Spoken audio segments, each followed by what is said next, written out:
Sa video na ito, ipapakita ko sa inyo kung paano ko ginawa ang Cutie Polkadots Bow Hair Clip.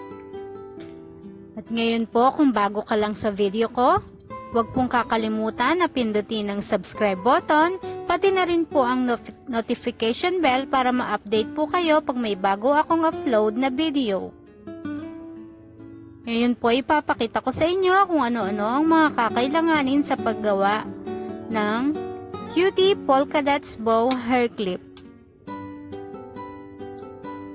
Manood lang po kayo at narito na po ang mga kakailanganin. Kailangan po ng ruler, gunting, lighter, Hello Kitty head,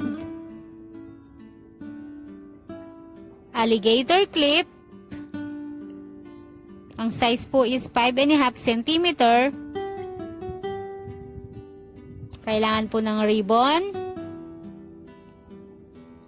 Ang size po ay 11.5 cm by 0.5 cm.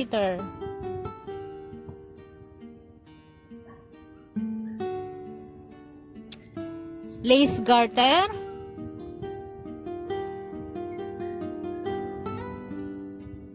Ang size po ay 22 cm.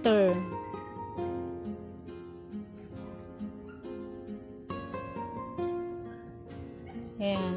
Kailangan po natin ng ribbon lace. Ganyan po, iba-iba po ang mga kulay niyan. Ang size po ay 19 cm. Ribbon, polka dots ribbon, 20 cm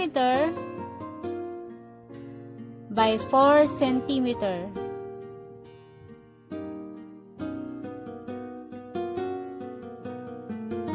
Kailangan din po natin ng karayom at sinulid, glue gun at glue stick.